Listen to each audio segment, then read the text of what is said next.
Welcome to a special prospect interview on the No Ceilings NBA podcast feed and the No Ceilings NBA YouTube channel. I'm Maxwell Baumbach, and today I'm joined by Evansville's Ben Humrichous. Ben, how are you doing today? I'm doing well. Hey, thank you for having me on here. Yeah, no problem. It's an absolute pleasure.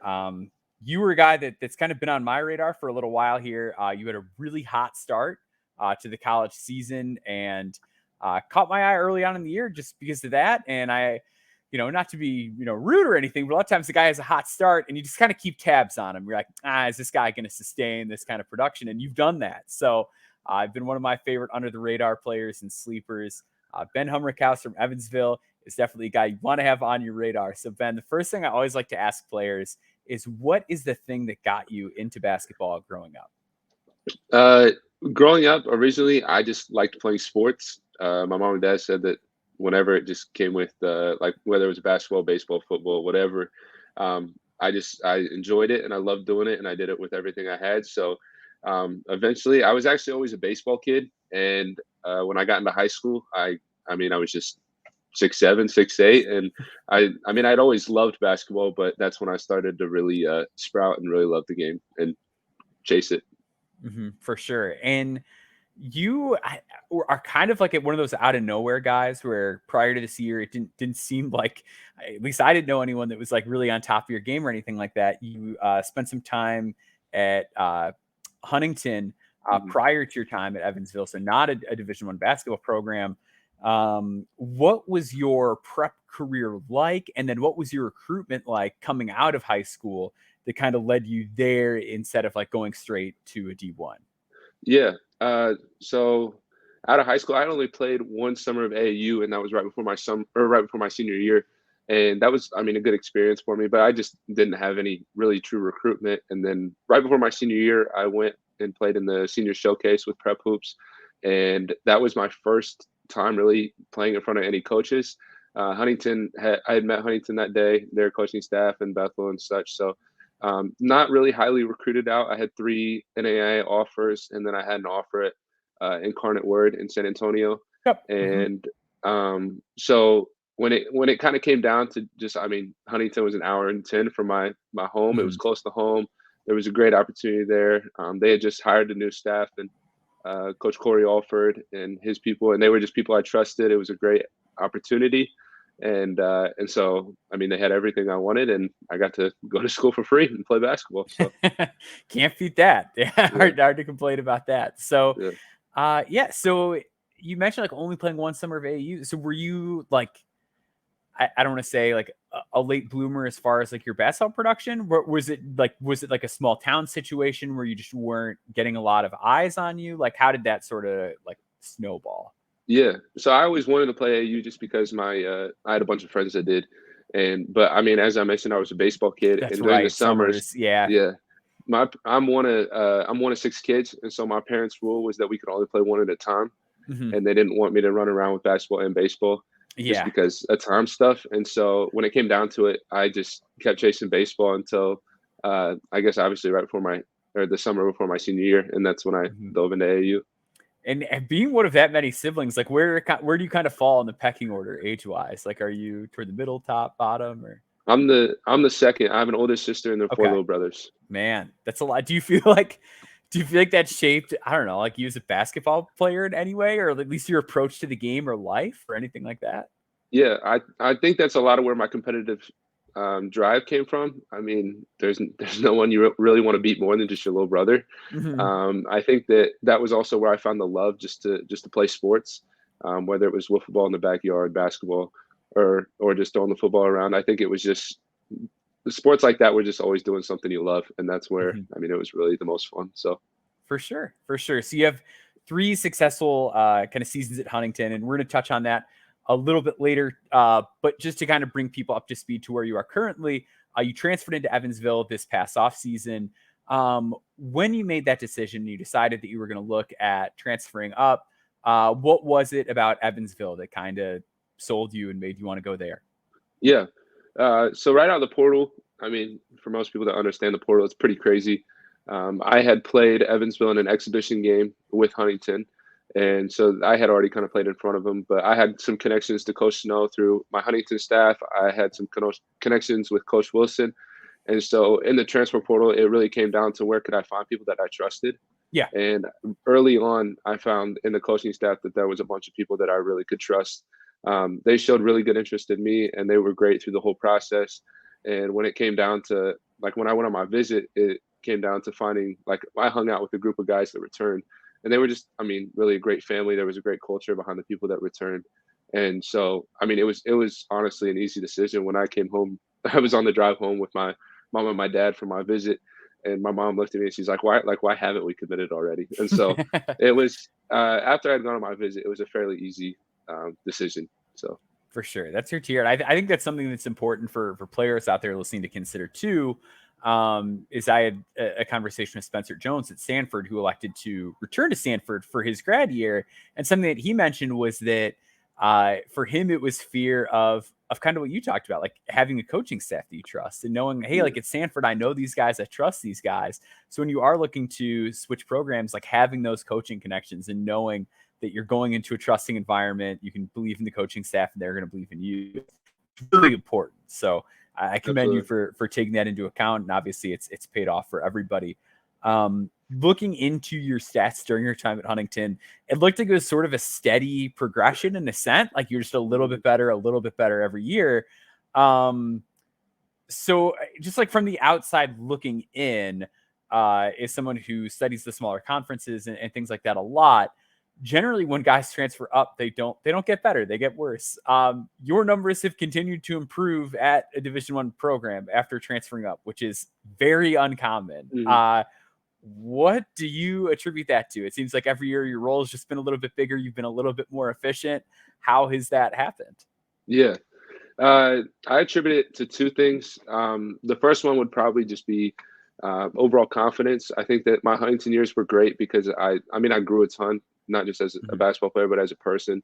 And there were a lot of things that in the transition helped improve my confidence. I mean, I tell a lot of people about this, but there's just this simple, I have this simple journal where every day I keep track of what I do, but I even started counting my shots. And just I'm such a number analytics. My undergraduate degree was in mathematics. I'm just such a Mhm. numbers guy that when you can see the tangible numbers about what you're working and putting in, it makes it. I mean, it's a big confidence thing. And Mhm. so walking into coming here, I just always want to pride myself in efficient shooting or an efficient game. And so like looking into a game, I know that I've made shots and stuff. So there was a bunch of stuff like that, a bunch of mental work that I did over the summer, just in the way that I trained. But then the second thing, I just think it's a big God thing. Yeah. If you learn about me, my faith is incredibly important to me. And there's, I mean, by the grace of God, He's given me abilities that, and He's put me in circumstances and opportunities that I mean, honestly, I couldn't account for or take credit for. And so Mhm. it's a big confidence thing, but it's really a big God thing. So Absolutely. Absolutely. That's a great answer. You mentioned that kind of like that well-roundedness and that efficiency, and that's something that, I mean, we're talking numbers. That's my world. I love that stuff. In kind of preparation for this and digging into the film for this, I obviously went to your synergy page, and you get used in so many different types of possessions. mhm. They use you as a spot up guy. You make plays in transition. You run ball screens both as a screener and as a ball handler. Mhm. You do a little bit of everything, and you grade out really well across the board. How did you develop that sort of well-roundedness? Is that like, has that sort of always been your approach to the game? Have you always had coaches that asked you to do a wide variety of things, or was there one thing that you started off being good at and then you expanded it out from there? Yeah. So growing up, I was because of my age, I was always younger, so I wasn't actually as big as most of my the kids in my class, and so I grew up as a guard. Mhm. I grew up shooting the three ball, and so as I've developed over time, I've always kind of had those guard skills that have allowed me to, whether it's go in a ball screen, push the ball in transition, make plays off the dribble. But then as I got into Huntington and, scouts start to change and you start to realize that sometimes the best way to get open is to screen. Yep, You absolutely. just the simple idea that my ability to screen has gotten me open, or my ability to pick and pop, especially in the league like the NBC, can be a huge treasure to use, and is a huge advantage. And so, I mean, I credit a bunch of people to that, just whether it was film sessions, but also just working with my trainer at home over the summers. We just developed a bunch of things. Just, I mean, with my size at my position, I have a lot of freedom to kind of go small and go in the three position, but even try to be big and be more of a five man. So Yeah, absolutely. Because at your size 6'9", strong, sturdy build, pick and pop is going to be something you see a lot at the next level. But even like when I interviewed Justin Powell this offseason, who's on the Canton Charge G League team now, and something that he mentioned was just like, you got to screen to get shots at the NBA level. And he's more of like a guard at 6'5", and that's just the nature of the game now. Like if you're not screening and willing to screen and setting good screens, it gets a lot harder to get those looks at the next level. So that is something that's really important. Obviously the shot is something that, like, for me, that was a big thing that drew me to your tape initially, was seeing, hey, this guy is 6'9" and he's shooting like 44% from three. As of this recording, so we're recording this about a week before this will be released. Currently, you're taking 5.1 threes per game. You're making 43.7% of them. So really good volume and really good efficiency for a guy who is your size. You mentioned the three being a part of your game growing up, but again, this is one of those areas where the percentage has kind of ticked up over time. Is that just a reps thing, or have there been any kind of mechanical footwork? Like, how have you gotten to a point where you're hitting this many on this high of a clip? yeah, my shooting coach was always my dad, and I Okay. don't know if I want him to watch this and get credit for that, but I think it was just the fundamentals. When it comes to just the structure and the fundamentals of my shot, I don't think much has changed growing up. I think that, I mean, for a lot of great shooters, it just starts with a good foundation. I mean, I talk about the confidence thing. I think that there's a lot of there's a huge mental side to shooting the ball. And I think that most of my development in becoming a high level shooter is just improving your mental game and getting the repetitions and putting yourself, like in my workouts, just putting yourself in difficult circumstances. And like, I mean, Coach Pete has this drill. It's you gotta make 42 out of 50 or more. And 42 out of 50 or more is 84% from three. And that's a really It's high a lot. percentage. Yeah. And I mean, let's say you fail and you shoot 39. I mean, I'm still shooting at 78% on the drill. And so it's kind of just it's that idea that, like, pushing what you're able to do, and you just, I mean, when you fail, you're still succeeding. So Absolutely. And I know you mentioned like your shot, like your journaling process and sort of tracking your shots and things like that. With that, are you looking at taking different types of threes during those workouts, or is it more stationary stuff? Like, how do you like, what's your process as far as going through a workout and working on your three? yeah, it's not really just contained to the 3-point jump shot. It's a good mix of spot ups, whether mid range or 3-point. I think the mid range is important more for development than anything, but it's one dribble pull ups in the mid range. It's turnarounds in the mid range, but then also the 3-point sidestep, spot up, transition. So it's a big combination of a bunch of different shots. So. And obviously you are, I mean, we're going to get to kind of some of that in between and like ball handling stuff too.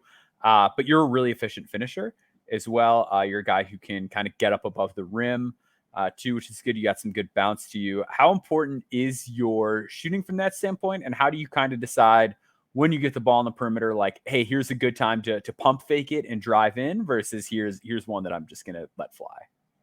A lot of time it can be a combination of the closeout, but also a combination of time and score. If I'm missing, like, let's say early in the game, I take a three early and I miss the first two, I might be quicker to say, let's get to the rim. And because, I mean, that's a high percentage of getting fouled. And sometimes just making free throws makes the three ball much easier to shoot.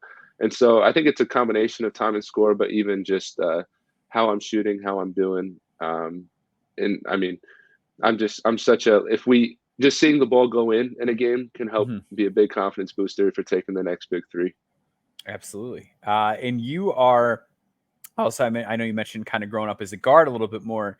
you are this, polished playmaker. You are in the 97th percentile on synergy right now as a pick and roll ball handler, which is, again, just something that's not very common for a dude your size. When you are kind of going through that process, and also assist to turnover ratio looking real good at 1.8 to 1 right now too. When you are kind of putting the ball on the deck in a ball screen, what are you looking for on the court? Because obviously you are a guy who can pull up, take it to the rack. Like, what are you looking for? And then how are you kind of reacting based on what you're seeing? Yeah. I mean, we kind of can talk about the X's and O's a bunch. I mean, to make it the most simple is watch the roll. Who's the tag guy? That would probably be the first read. Sometimes, a lot of times, I end up with 4 and 5 big man pick and rolls, which is very uncommon. It's very uncommon that a 4-man gets put as guarding the ball in a pick and roll, and so I have a big advantage whether it's for me or for the guy setting the screen. And so, I mean, first instinct is coming off the screen, read the tag, and after that, it's really trying to get downhill and just trying to make plays at the rim. So, yeah, that's great. That's great. Let's talk about your defense a little bit. One of the things that really stands out, and just the more film I watch, especially of NBA games and things like that, is just the importance of size and not just being tall, but being long and being strong. Can you talk about how those elements of just your physical profile tend to help you out on that end of the floor? yeah, absolutely. A stat that doesn't end up really getting recorded in our games is just deflections, and how important deflections is to the disruption of the offense, even if it doesn't happen in it to become a steal or such. My ability just to use my wingspan can cause a lot of deflections, or even just the simple idea that with me using all my wingspan, it causes a higher skip pass or something of that nature.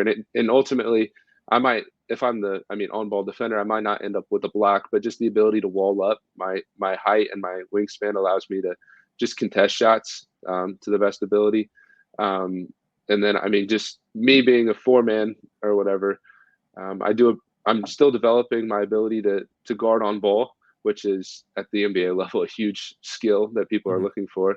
So that's something that continues to develop. But even just my ability to guard inside, my frame has continued to develop every year. I mean, I walked in my freshman year at 6'7", 175 pounds, and so I just just an importance on continuing the strength train and stuff has made my defensive game so much better from the start. So. For sure. Yeah, I can definitely see that. And it's one of those things that shows up on film as far as your ability to contain the ball. But I also really like your ability to help with the rim as a weak side rim protector with how you get off the floor. Maybe a bit of an odd question, but do you think your time kind of playing as a guard and getting to see how plays unfold and things like that, do you think that that's helped you on the defensive end as far as being able to read what the opposing offense is doing and knowing when guys are kind of going to make a break at the rim? Yeah, absolutely. I think that a bunch of defense is just defensive instincts and just anticipation. For me, one of the things that I'm continuing to watch on film is just my positioning. If I can be in the right spot at the right time, it helps me a whole lot more than trying to overcompensate and do more than I have to. And so, I mean, I guarded a lot of guards growing up, and it makes being the second defender much easier, whether I'm blocking the shot at the rim or reading a kick out or something. So yeah, it definitely has helped. For sure. And just kind of looking forward as far as your game goes, you've kind of gotten better year over year. Is there anything in your game that you look at and you say, man, this is the one thing I'm really focused on, or this is the one area of my game that I really want to get better? Or are you still just kind of continuing to take that more holistic approach and just want to see an overall well-rounded improvement, just kind of take those steps forward? Yeah. The one thing would probably be the mid post, my ability to create in the mid post. Just because I had always played a guard, I played so much on the perimeter. I'm starting to find that I get not just getting open through screening, but even getting open just through in transition, pushing to the mid post or mid post catches. There's a lot of opportunities in there to be a good passer, to be able to see the floor well, but even just to get around the rim and get fouled, make plays out of the mid post. And so that's probably right now, it's not something that I was always super confident and comfortable in, but it's something that I'm continuing to develop and I mean, use to make plays. So.